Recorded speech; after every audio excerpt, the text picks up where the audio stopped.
Now, there's lots of interesting things happening in the world of large language models, particularly at the top end. We've got some really rapid development going on almost weekly. We're seeing different models by different companies, and that's great and that's very interesting. However, also interesting is what's happening down at the low end. What can you do with very small models? Now, these small models comfortably run on a PC, a laptop, even an Android phone, even on a tablet.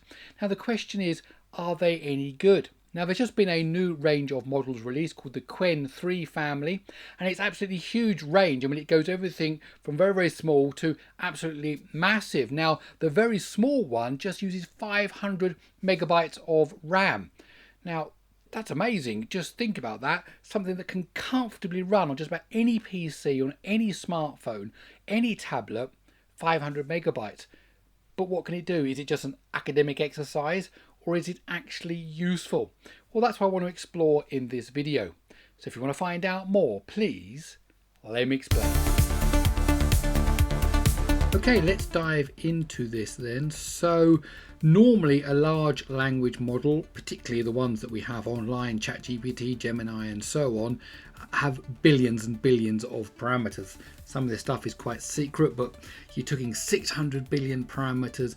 Maybe they've gone much bigger than this. Maybe they've even doubled that until now. They don't really tell us. And they use gigabytes of memory, normally on a bunch of GPUs. And the bottom line for us normal people is that means you can't run these things on your PC. You're going to need specialist hardware, lots of money, and of course you don't even have access to these models. However, the good news is there are smaller models, some with less than a billion parameters. So, 600, maybe even 1,000 times smaller.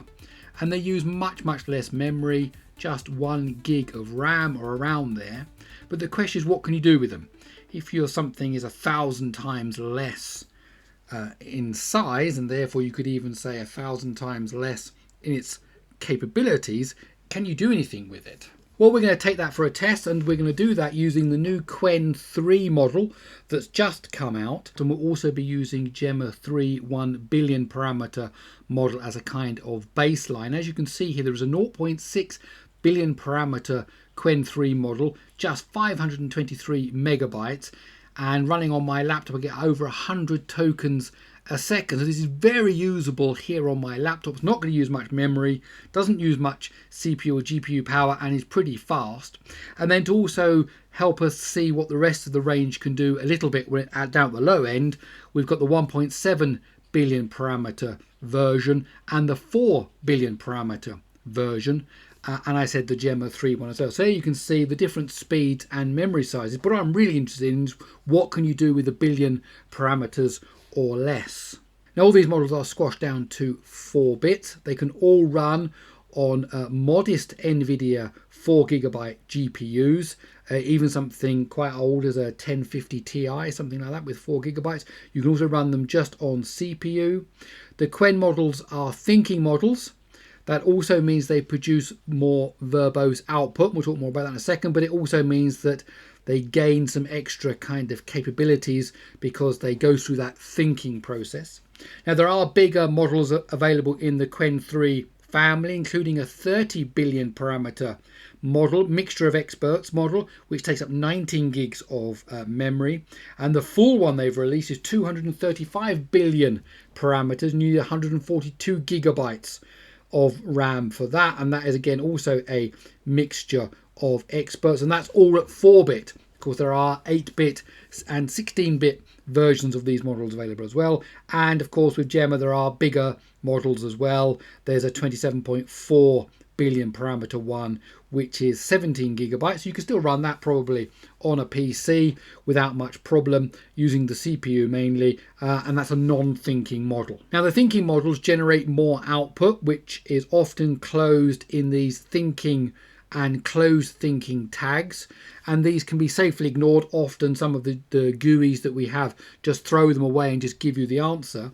But it's important to know that how long it takes, because even though you're getting 100 tokens a second on this, if you ask it a question like answer yes or no, is Paris the capital of France, the answer still needs 139 tokens, as the thinking stage is over 100 words of output. then the final output is just the word yes. Okay, so that you might just think that's 1, 2 tokens, whatever, but actually it needed 139 tokens to go through that thinking process. So the thinking models are slower in that they output all this thinking stuff before they give you the final answer, but that does seem to bump up their capabilities. Okay, so the first question we're going to give these small models is, can they correct some spelling and grammar? You can see here in red, Africa with 2 A's, kilometer with a C rather than a K. The word and is repeated down there towards the bottom and so on. So can it go through this and produce the right answer? Okay, so let's ask it to fix that spelling and grammar. And as you can see, it has a thinking stage where it's going through all what it's going to do. Then there's that end thinking tag here, and then it gives you the final. And the Orange River is one of the major rivers in South Africa, the longest within its borders. The river spans an impressive 2 kilometres with a K, and so on. It's fixed all that. So brilliant. Another good thing you can use small models for is sentiment analysis. So looking at the following customer reviews, tell me which review is the most negative. And you've got number 2, it suits me well as described. I love this keyboard. But number 4, worst keyboard I've ever used because it's too noisy. So great way of quickly seeing which of the reviews are bad, and then you can go on further and try to work out, ask the LLM questions about why are they bad, what's the biggest complaint, and so on. So let's give this a try. Let's ask it to do some sentiment analysis. Again, we have the thinking before we have the final answer where it says number 4, because that says it's the worst keyboard. So that's brilliant stuff there. Now, surprisingly, these small large language models can actually handle simple coding tasks. So write a Python program that takes the phrase Gary explains, counts the total number of alphabetic characters in that phrase, ignoring punctuation spaces, so it'll ignore the space between Gary explains and the exclamation mark, multiplies that count by 7, converts the product to hexadecimal, reverses the digit of the resulting hexadecimal number, and finally prints out the reverse hexadecimal value. So it's not just write me it's actually got some instructions to follow here, and amazingly these small models can do that. Okay, get to write that simple Python program, again doing all the thinking before it gives us the final result. So we'll just wait a second for that to come out. So here's the code. Now the only thing that's minor complaint about the code is that it doesn't take the phrase Gary explains implicitly. It's not hard coded. It asks you to type it in. So if I type in Gary explains exclamation mark, and then that goes ahead and gives us the answer of 4, 5, which is correct. Of course, something that's very useful is ideation. I've tried different ones. They all seem to work. Here's an example. Create 5 eye-catching YouTube video headlines for my Python tutorials. So, I'd like some help generating some headlines. Can a small model do that? Well, yes, it can. Okay, a bit of ideation. So we're looking for 5 eye-catching YouTube videos, titles. And there you go. It's given us 5. 101 tips for developers. That's the normal stuff that you would expect it. Specifically, we didn't give it any particular ideas in which way to go. We just wanted general stuff, so that's great. And these models are also good at doing summaries and rewrites. I do a summary test of an article that's over 1,000 words long and ask it to summarize into 1 paragraph. It does very good at that. Here's another example. Rewrite this paragraph to make it simpler to understand for anyone while improving its clarity and flow. Keep the tone light and friendly and engaging. Don't add any comments about your task, just output the text. And it's about trickle-down economics. This is quite a dense explanation of it, and so we're asking it to rewrite it.